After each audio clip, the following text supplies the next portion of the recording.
નમસ્કાર બાળ મિત્રો, શારદા સ્કૂલ જોરાવરનગર ઓનલાઈન એજ્યુકેશનમાં તમારું હાર્દિક સ્વાગત છે. આજે આપણે ધોરણ 8ની અંદર પાઠ 5 સવાલ બાલમન કે જવાબ ડોક્ટર કલામ કે શીખીશું. આ પાઠ ત્યારે લખાયેલો છે જ્યારે ડોક્ટર અબ્દુલ કલામ છે એ રાષ્ટ્રપતિ પદ ઉપર હતા.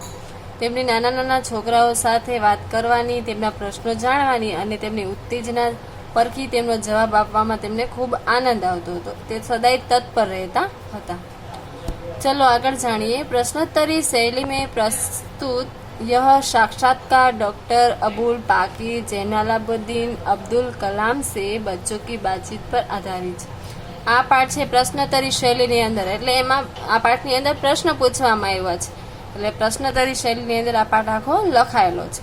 અને આ પાઠ છે એ અબ્દુલ પાકીર જૈનુલાબુદ્દીન અબ્દુલ કલામે જી ડોક્ટર એપીજે અબ્દુલ કલામ છે તેમણે બાળકો સાથે વાત કરેલી છે, તેની ઉપર આખો પાઠ છે એ આધાર રાખી છે.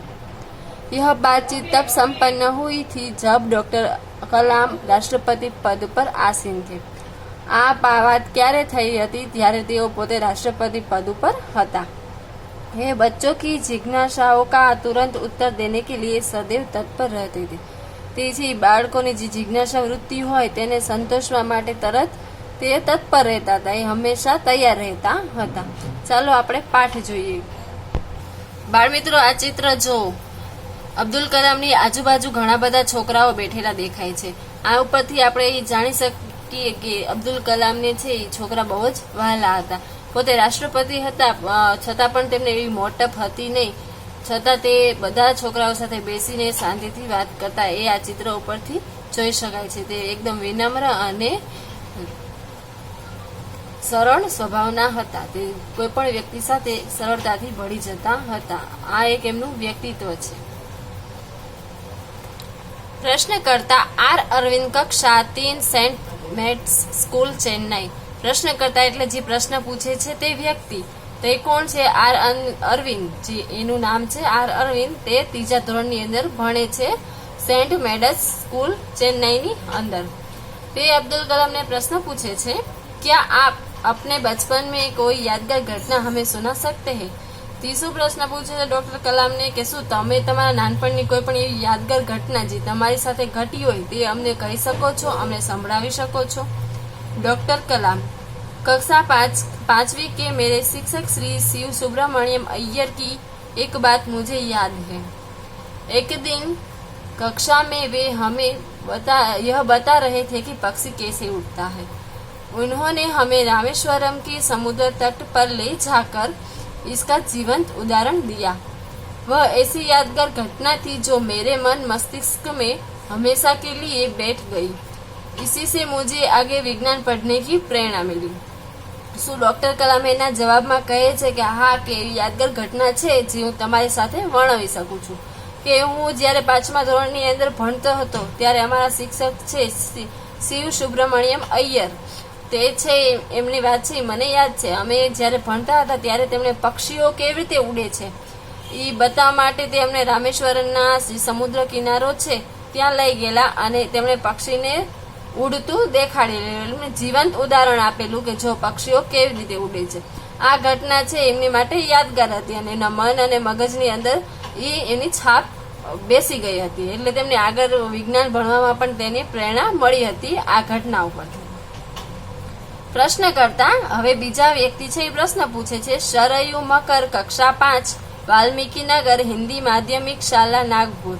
આ પ્રશ્નકર્તા છે સરયુ મકર. જે પ્રશ્ન પૂછે છે એનું નામ છે સરયુ મકર. એ 5મા ધોરણમાં ભણે છે, વાલ્મીકી નગર હિન્દી માધ્યમની શાળાની અંદર, નાગપુરની અંદર તે ભણે છે. તે અબ્દુલ કલામને પ્રશ્ન કરે છે, બચપન में हमें किस भाषा को प्रमुखता देनी चाहिए? શું કહે છે નાનપણમાં આપણે કઈ ભાષાને પ્રાથમિકતા આપવી જોઈએ? डॉक्टर कलाम से तेना जवाब रूपे कहे छे, मैंने स्वयं माध्यमिक शिक्षा तक की पढ़ाई अपनी मातृभाषा के माध्यम से ही पूरी की. कॉलेज और उससे आगे की शिक्षा अंग्रेजी माध्यम की संस्थाओं में हुई. डॉक्टर कलाम શું કહે છે કે જે મેં પોતે પણ છે એ માધ્યમિક શિક્ષણની ભણવાનું જે હોય તે માતૃભાષાની અંદર મેં ભણેલું છે અને કોલેજ અને એની આગળથી ભણવાનું છે મેં અંગ્રેજી માધ્યમમાં ભણવાનું શરૂ કરેલું. मेरा मानना है कि हम कॉलेज में भी माध्यम के रूप में मातृभाषा का चुनाव कर सकते हैं, क्योंकि युवा अपनी मातृभाषा में ही सोचता है, उसी में अपनी बात सहजता से कहने की सक्षम होता है। पर इसमें कोई भी दो राय नहीं कि वैश्विक स्तर पर संपर्क के लिए हमें अंग्रेजी जैसी एक संपर्क भाषा की नितांत आवश्यकता है। શું કહે છે? આપણે માધ્યમિક શિક્ષણ સુધી આપણે જે શિક્ષણ મેળવ્યું હોય તો એમાં પણ આપણે આપણી માતૃભાષા છે એનો આપણે પસંદગી કરી શકીએ છીએ। આપણે કોઈ પણ આપણને જે વિચાર આવે છે એ આપણી માતૃભાષામાં જ આવે છે, એટલે આપણે કોઈ પણ આપણો વિચાર, આપણી વાત કોઈ પણની કેવી હોય તો આપણે આપણી માતૃભાષામાં સરળતાથી કહી શકીએ છીએ। એમાં કોઈ બે મત નથી કે જ્યારે વૈશ્વિક સ્તર ઉપર આપણે કઈ પણ જગ્યાએ જવું હોય તો આપણે અંગ્રેજી જેવી ભાષાને આવશ્યકતા આપવી પડે છે, એટલે અંગ્રેજી ભાષા પણ શીખવી જરૂરી છે। પ્રશ્નકર્તા હર્ષ પટેલ, કક્ષા 5, ચંદુલાલ વિદ્યા મંદિર, મુંબઈ। હવે ત્રીજા પ્રશ્નકર્તા છે એનું નામ શું છે? હર્ષ પટેલ। તે 5મા ધોરણની અંદર ભણે છે। તે ચંદુલાલ વિદ્યા મંદિર, મુંબईની અંદર ભણે છે। તેમનો પ્રશ્ન છે, यदि हम आपकी तरह बनना चाहे तो हमें क्या करना चाहिए? શું કહે છે? જો અમારે તમારી જેમ બનવું હોય તો અમે શું કરી? એના જવાબ રૂપે ડॉक्टर अब्दुल कलाम જવાબમાં કહે છે, जब आप युवावस्था में कदम रखें तभी आपको जीवन में लक्ष्य निर्धारित कर लेना होगा। हमेशा कुछ बड़ा सोचो, जैसे कि यह अनुभूति हो कि आप आखिर बनना क्या चाहते हैं। અબ્દુલ કલામ જવાબના રૂપે કહે છે, જ્યારે તમે યુવાવસ્થામાં પ્રવેશો, જ્યારે તમે યુવાનીમાં પ્રવેશો ત્યારે તમે પહેલા તમારે તમારું લક્ષ્ય છે એ તમારે નક્કી કરી લેવું જોઈએ, અને હંમેશા આપણે જે લક્ષ્ય હોય એ મોટું રાખવું જોઈએ। એની ઉપરથી આપણે એ અનુભૂતિ કરી શકીએ છીએ કે આપણે છેલ્લે બનવાનું શું છે। तभी से उस दिशा में प्रयास करो और श्रम प्रारंभ कर दो। कहने का अर्थ है कि जी तोड़ मेहनत करो। ज्यों ज्यों आप आगे बढ़ोगे आपका सामना बाधाओं तथा कठिनाइयों से होगा। શું કહે છે? અત્યારથી તમે એ દિશામાં મહેનત કરવાનું ચાલુ કરી દો, એમાં પરિશ્રમ કરવાનું ચાલુ કરી દો। જો તમે જી જાનથી મહેનત કરશો તો તમે એ ક્ષેત્રમાં આગળ વધી શકશો, અને જેમ તમે આગળ વધશો તેમાં મુશ્કેલી અને કઠિનાઈઓ છે એ હંમેશા આવશે। आपको अपने अंदर दृढ़ साहस पैदा करना होगा। એટલે આપણે આપણી અંદર છે એ સાહસ છે એ જગાડવું પડશે। समस्याओं को पराजित करने में महारत हासिल करनी होगी, तभी जीवन में सफल हो पाएंगे। पहले यह जरूरी है कि आप निरंतर ज्ञान अर्जित करो। શું કહે છે? તમારે કોઈ પણ ક્ષેત્રમાં આગળ વધવું હોય તો એનો સામનો કરવાની શક્તિ છે એ તમારા અંદર હોવી જોઈએ। એમાં ઘણી બધી તકલીફ હોય અને આપણે ઘણીવાર એ ક્ષેત્રમાં હારી પણ જઈએ તો આપણે પરાજિત થઈને બેસી જવાનું નથી, પણ એને આગળ વધવાનું છે અને સતત મહેનત કરતું રહેવાનું છે। જો આપણે સતત મહેનત કરતા રહીએ તો ક્ષેત્રમાં આપણે આગળ વધી શકીએ છીએ, તો જ આપણે જીવનની અંદર સફળ થઈ શકીએ છીએ। અને સૌથી પહેલા જરૂરી એ છે કે તમે બધી બાજુથી તમારું જ્ઞાન છે એ प्राप्त करो, मेळवो। प्रश्नकर्ता चिराग जैन, कक्षा 7, बॉम्बे, केम्ब्रिज, अंधेरी, पश्चिम मुंबई। હવે ચોથા પ્રશ્નકર્તા છે એ અબ્દુલ કલામને પ્રશ્ન પૂછે છે, જેનું નામ છે ચિરાગ જૈન। તે 7મા ધોરણની અંદર ભણે છે, બોમ્બે, કેમ્બ્રિજ, અંધેરી, મુંબઈ એ સ્કૂલનું એડ્રેસ છે। તે પ્રશ્ન પૂછે છે, वह कौन सी बड़ी चुनौती है जिसका सामना हमें आज करना पड़ रहा है? શું કહે છે? એ કઈ સૌથી મોટી ચુનૌતી કઈ છે જેનો અત્યારે આપણે સામનો કરવો પડે છે? જે પડકારજનક ચુનૌતી હોય એનો અત્યારે આપણે સામનો કરીએ છીએ। ડॉक्टर कलाम જેના જવાબ રૂપે કહે છે, भारत को सन 2020 तक विकसित राष्ट्र के रूप में परिवर्तित करना और देश के 1 अरब से अधिक नागरिकों के चेहरे पर मुस्कान देना यही राष्ट्र के समक्ष सबसे बड़ी चुनौती है। डॉक्टर कलाम जवाब रूपे શું કહે છે કે ભારતને 2020ની અંદર સૌથી વિકસિત રાષ્ટ્ર બનાવવું અને એમાં પરિણામો અને 1 અરબ લોકોના મોઢા ઉપર ખુશી મુસ્કાન લાવી એ જ આ રાષ્ટ્ર માટે સૌથી મોટી ચુનૌતી છે। આગળના પ્રશ્નકર્તા જોઈએ, હર્ષ ચાંડક, કક્ષા 7, ડોક્ટર એસ રાધાકૃષ્ણન વિદ્યાલય, મલાડ, મુંબઈ। બીજા પ્રશ્નકર્તાનું નામ છે હર્ષ ચાંડક। તે 7મા ધોરણની અંદર અભ્યાસ કરે છે અને ડોક્ટર એસ રાધાકૃષ્ણ વિદ્યાલયની મલાડની અંદર તેઓ ભણે છે। એમનો પ્રશ્ન છે, આપકી दृष्टि में साहस की परिभाषा क्या है? તમારી દ્રષ્ટિની અંદર સાહસની પરિભાષા શું છે? તો ડોક્ટર કલામ છે તેના જવાબ રૂપે આપે છે, अपनी जान की परवाह किए बिना दूसरों को संकट या आपदा से बचाना ही साहस है। ડોક્ટર કલામ જવાબ રૂપે શું કહે છે? આપણે પોતાની જીવનની પરવા કર્યા વગર બીજાને મદદ કરવી, મુસીબતને સંકટમાંથી દૂર કરવા એ જ સાહસની પરિભાષા છે। હવે પ્રશ્ન કરતા તરુણ પટેલ, કક્ષા 8, સ્વામિનારાયણ ઇન્ડિપેન્ડન્ટ સ્કૂલ, લંડન। આ પ્રશ્ન કરતા છે એ વિદેશી છે, બરોબર? તેમનું નામ છે તરુણ પટેલ। તે 8મા ધોરણની અંદર સ્વામિનારાયણ ઇન્ડિપેન્ડન્ટ સ્કૂલ છે લંડનની અંદર, ત્યાં તેઓ ભણે છે। हम प्रवासी भारतीय मातृभाषा के प्रति गर्व की भावना कैसे विकसित करे? તેમનો પ્રશ્ન શું છે? આપણે પ્રવાસી ભારતીય છીએ, જ્યારે એ લોકો પોતે વિદેશમાં રહે છે, એટલે જ્યારે ભારતમાં આવે છે ત્યારે એ લોકો માતૃભાષાની પોતે ભારતીય છે એવું ગર્વ એ કેવી રીતે વિકસિત કરી શકે, એવી ભાવના એમના મનમાં કેવી રીતે જાગૃત કરી શકે તેનો એ વાત કરે છે। डॉक्टर कलाम, भारतीय मूल का कोई भी व्यक्ति इस बृहद भारतीय परिवार का अंग है और उसे हमारे देश की सांस्कृतिक विरासत पर गर्व है। सौभाग्य से आप लोग ऐसी स्थिति में है कि आप मातृभूमि से अच्छी तरह से जुड़े हुए हैं और यही आपके लिए गौरव की बात है। શું કહે છે? પોતે છે ભારતીય નથી, ભારતના નાગરિક નથી, પણ તેમના જે સગા હોય, એમના મમ્મી પપ્પાની હોય, ભારતમાંથી વિદેશમાં વસી ગયા હોય, પણ કહેવાય એ મૂળ ક્યાંના છે? ભારતીય। એટલે કલામ એના જવાબ રૂપે કહે છે, તમે ભારતીય વ્યક્તિઓ છો, તમે ભારતના પરિવારના એક વ્યક્તિ છો, એક અંગ છો, એ તમારી માટે ઘણી મહત્વની બાબત છે।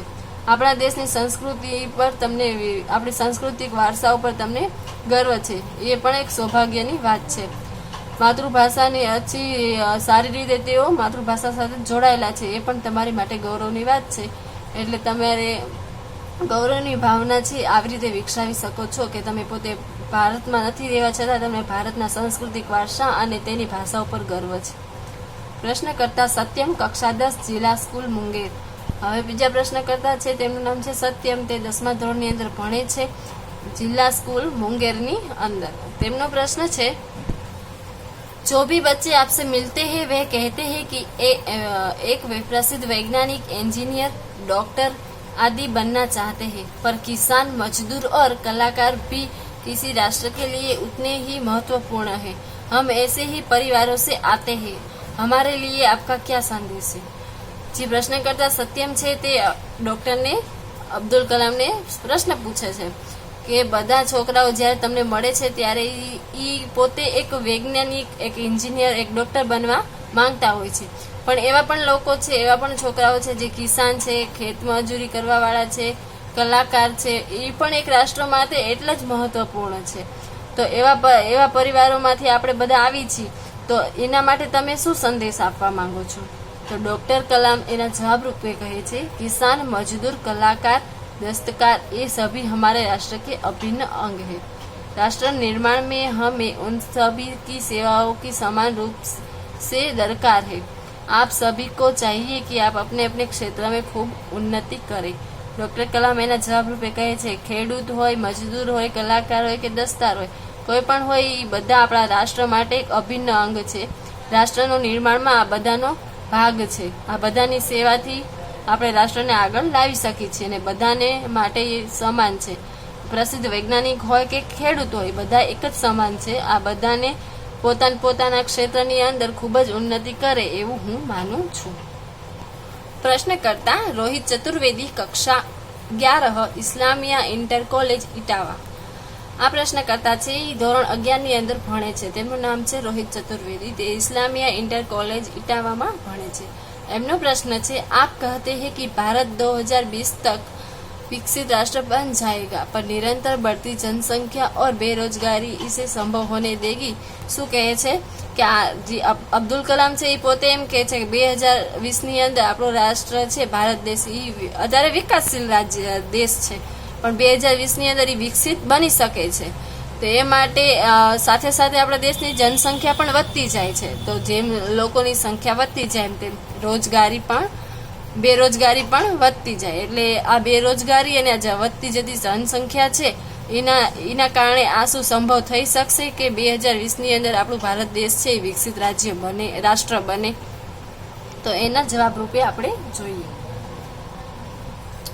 ડોક્ટર કલામ એના જવાબ રૂપે કહે છે, વિકાસ સ્વયં जनसंख्या वृद्धि को रोकने की अचूक औषधि છે. શું કહે છે? વિકાસ છે એ પોતે તે જનસંખ્યાને જે વધારો થતો જાય છે તેને રોકવા માટેની એક अचूक औषधि છે. इसमें जन शिक्षा विशेषकर स्त्री शिक्षा की बात पर सम्मिलित है. इससे छोटा परिवार सुखी परिवार की मान्यता को बल मिलता है. भारत 2020 का मिशन यह है यहाँ के युवा के रोजगार के पर्याप्त अवसर सुलभ कराएगा.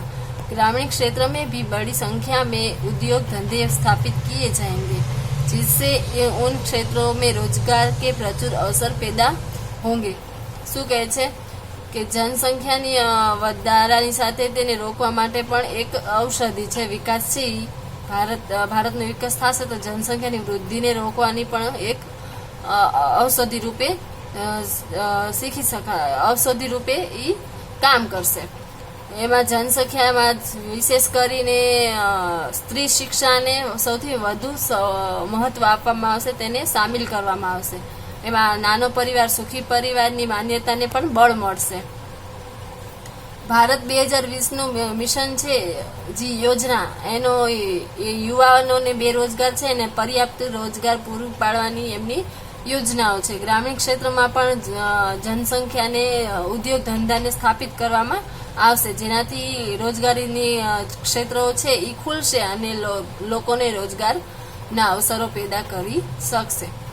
પ્રશ્નકર્તા હર્ષ મહેતા, કક્ષા 12, તેજસ હાઈસ્કૂલ, બડોદરા. હવે બીજા પ્રશ્નકર્તા છે હર્ષ મહેતા, જે ધોરણ 12ની અંદર ભણે છે, તેજસ હાઈસ્કૂલ બડોદરા એટલે વડોદરાની અંદર.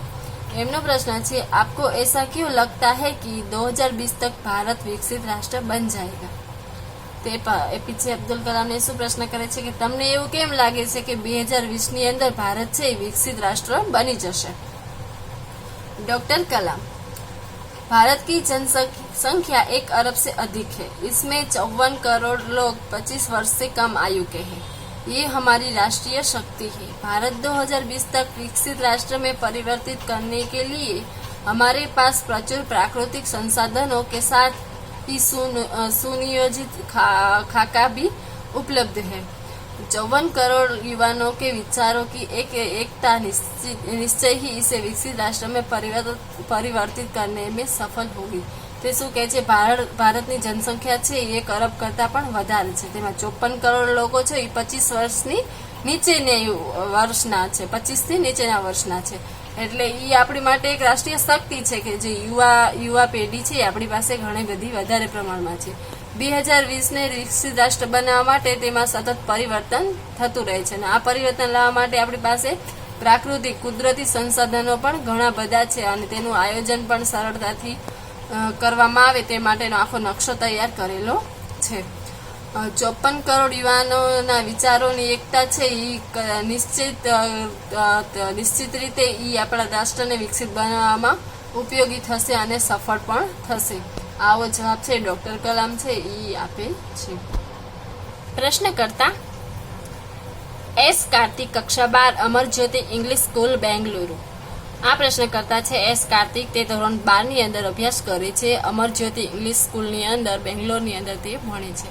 તેમનો પ્રશ્ન છે, कई छात्रों के बड़े बड़े लक्ष्य होते हैं पर आर्थिक तथा अन्य समस्याओं के कारण वे उन्हें प्राप्त नहीं कर पाते. वे अपना लक्ष्य आखिर कैसे प्राप्त करे? તેમનો પ્રશ્ન શું છે? ઘણા બધા વિદ્યાર્થીઓ હોય એના મોટા મોટા લક્ષ્ય હોય છે પણ પરિસ્થિતિ એવી થઈ જાય કે આર્થિક અથવા બીજી અન્ય કઈ સમસ્યાના કારણે તેઓ છે એ કરી શકતા નથી, એ પોતાના લક્ષ્ય સુધી પહોંચી શકતા નથી. તો આવા લોકો છે એ પોતાનો લક્ષ્ય પ્રાપ્ત કરવા માટે શું કરે? डॉक्टर कलाम एना जवाब रूपे कहे छे, स्कूल में पढ़ाई में अच्छा प्रदर्शन करने पर छात्रवृत्ति प्राप्त होगी. साथ ही उच्च शिक्षा के लिए बैंकों में ऋण लेने हेतु पात्रता भी बनेगी. जीवन में ऊंचा लक्ष्य निर्धारित करने पर बाधाएं आती ही है. हमें कठोर परिश्रम और उत्कृष्ट कार्यों से उन्हें पराजित करना होगा. विघ्न बाधाओं से व्यक्ति को पराजित नहीं होना चाहिए. डॉक्टर कलाम एना जवाब रूपे कहे छे के આપણે પોતાનું લક્ષ્ય પ્રાપ્ત કરવું હોય તો આપણે સ્કૂલની અંદર જ ભણવામાં સારું એવું પ્રદર્શન કરવું પડશે. જો સારી રીતે આપણે ભણતા હશું, હોશિયાર હશું, તો આપણને શિષ્યવૃત્તિ પણ એમાં મળે છે. અને આગળની શિક્ષા મેળવવા માટે બેંક આપણને લોન પણ આપે છે. જીવનમાં આપણે ઊંચું લક્ષ્ય નિર્ધારિત કરીએ એટલે સ્વાભાવિક છે કે તેની અંદર સમસ્યાઓ પણ આવે, પણ આ સમસ્યાઓ છે આપણે કઠોર પરિશ્રમ અને મહેનત કરીને, સારા કાર્યો કરીને તેને પરાજિત કરી શકીએ છીએ. અને વિઘ્ન અને બાધાઓથી વ્યક્તિને હારી ન જવું જોઈએ, પણ એનો સામનો કરીને આગળ વધવું જોઈએ. આગળના પ્રશ્નકર્તા મિથુન કે દ્વિતીય વર્ષ બી લેવલ AICT અમૃતાપુરી. આ છે એ કોલેજના બીજા વર્ષની અંદર ભણે છે, AICT અમૃતાપુરીની અંદર. એમનો પ્રશ્ન છે, ભારત को विकसित राष्ट्र बनाने में राजनीतिज्ञ की क्या भूमिका होगी? જે રાજનીતિનું શિક્ષણ આપતા હોય, માર્ગદર્શન છે એ લોકો રાષ્ટ્રને લગતું આપતા હોય, એની નીતિ, એની ભૂમિકા, એનું કામ શું હશે, એવો પ્રશ્ન એ કરે છે. ડોક્ટર કલામ તેના જવાબ રૂપે કહે છે, जिम्मेदार राजनीतिज्ञ दूरदर्शिता पूर्ण नीतियां बनाता है. જે જિમ્મેદાર, જે જવાબદાર રાજનીતિજ્ઞ હોય તે દૂરનું આગળનું જોઈ વિચારીને એની નીતિઓ છે એ બનાવે છે. મહાત્મા ગાંધીની निष्ठा के राजनीतिक सिद्धांत को सत्य, अहिंसा तथा निस्वार्थ भावना में ढलती हुई ब्रिटिश शासकों के विरुद्ध अपनी लड़ाई छेड़ी थी. મહાત્મા ગાંધી છે એમણે પોતે નિષ્ઠાથી રાજનીતિના સિદ્ધાંતો મુજબ સત્ય, અહિંસા અને નિસ્વાર્થની ભાવના સાથે બ્રિટિશ સરકારો સામે એમણે લડાઈ લડ્યા હતા અને એમાં પોતે જીત પ્રાપ્ત કરી હતી. वर्तमान राजनीतिज्ञों को अपनी कठिन परिश्रम, उत्कृष्टता और पारदर्शी कार्यों से मार्गदर्शन देना होगा. साथ ही गरीबी रेखा के नीचे रह रहे लगभग 26 करोड़ भारतीयों के उत्थान के लिए भी कार्य करना होगा. શું કે છે, અત્યારના હાલના જે રાજનીતિજ્ઞો છે તેમણે કઠણ પરિશ્રમ, ઉત્કૃષ્ટ મહેનત અને પારદર્શી કાર્યો એટલે પારદર્શક કાર્યો કરવા જોઈએ. કેમ પારદર્શક? એટલે કે આપણે એક પારદર્શક હોય એની આજુબાજુ જોઈ શકાય, આ બાજુથી પણ જોઈ શકાય અને પાછળની બાજુથી પણ જોઈ શકાય. એવી રીતે એવી ભાવનાથી કોઈ પણ વચ્ચે કરપ્શન કર્યા વગર એમના પોતાના કાર્યો છે એ કરવા જોઈએ અને માર્ગદર્શન આપવું પડે. અને સાથે તેમણે એ પણ વિચારવાનું છે કે જે ગરીબી રેખા નીચે જીવતા લોકો છે, જે 26 કરોડ ભારતીયો જે ગરીબી રેખા નીચે જીવે છે એટલે કે BPL ની અંદર આવે છે, તેમને પણ આગળ લાવવા માટેના તેમને કાર્યો કરવા પડશે. પ્રશ્નકર્તા શ્રી નંદિતા સુબી, તૃતીય વર્ષ MGR ઇન્સ્ટિટ્યૂટ ચેન્નાઈ. હવે બીજા પ્રશ્નકર્તા છે શ્રી નંદિતા સુબી, જે કોલેજના ત્રીજા વર્ષની અંદર MGR ઇન્સ્ટિટ્યૂટની અંદર ભણે છે ચેન્નાઈમાં. તેમનો પ્રશ્ન છે, रक्षा की दृष्टि से विजन 2020 का